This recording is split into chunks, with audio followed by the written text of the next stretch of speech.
ଏବେ ଦେଶୀ ଆମ୍ବ ବଢ଼ିଆ ମିଳୁଛି। ସାଙ୍ଗମାନେ ଆମେ ଆଜି ଆମ୍ବ ନଡ଼ିଆର ଗୋଟେ ବଢ଼ିଆ ଖଟା ବନେଇବା, ଯାହାକି ଗରମ ଅରୁଆ କ'ଣ ଉଷୁନା କ'ଣ ସବୁଥିରେ ବି ଖାଇପାରିବେ। 2ରୁ 3 ଦିନ ବି ରହିବ, ଖରାପ ହେବନି। ପ୍ରଥମରୁ ଶେଷ ପର୍ଯ୍ୟନ୍ତ ଦେଖନ୍ତୁ। ଭଲ ଲାଗିଲେ ଲାଇକ୍ ସେୟାର ଫଲୋ କରିବେ। ପ୍ରଥମ ଥର ଚ୍ୟାନେଲରେ ଦେଖୁଥିଲେ ସବସ୍କ୍ରାଇବ୍ କରିବେ।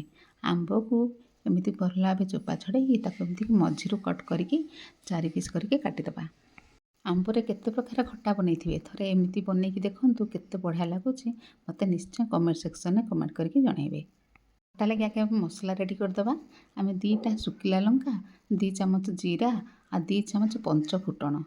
ଜିରା ଲଙ୍କାଟା ଆଗେ ଟିକେ ଭାଜିଦେବା, ତାପରେ ଫୁଟଣଟା ଭାଜିବା।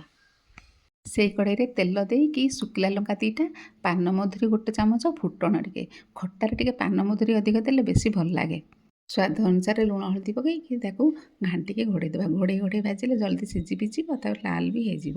ସେଇ ଟାଇମରେ ଆମେ ଗରମ ପାଣି ଦେଇଦେବା। ନଡ଼ିଆ କୋରା ପକାଇକି ଗୋଳେଇକି ଘୋଡ଼େଇ ଦେବା। ଯେତିକି ସିଝି ନଥିବ, ସେଇ ସିଝିବା ଟାଇମରେ ଆମେ ଏଇ ମସଲା ଭାଜିକି ରଖିଥିବା ତାକୁ ଗୁଣ୍ଡ କରିଦେବା।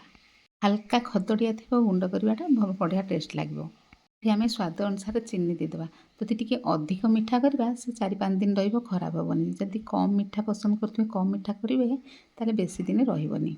ସିଝି ଆସିଲା ବେଳକୁ ସେ ମସଲା ଗୁଣ୍ଡ ଦେଇଦେବା, ଆଉ ଟିକେ କଞ୍ଚା ଭେସୁଙ୍ଗା ପତ୍ର ଲାଷ୍ଟରେ ପକାଇ ଦେଇକି ଓହ୍ଲାଇଦେବା। ଆପଣମାନେ ଥରେ ଏମିତି ବନେଇକି ଖାଆନ୍ତୁ, ଅନ୍ୟମାନଙ୍କୁ ଖୁଆନ୍ତୁ। କିପରି ଲାଗିଲା କମେଣ୍ଟ ସେକ୍ସନରେ ମୋତେ ମତାମତରେ ଜଣାଇବେ।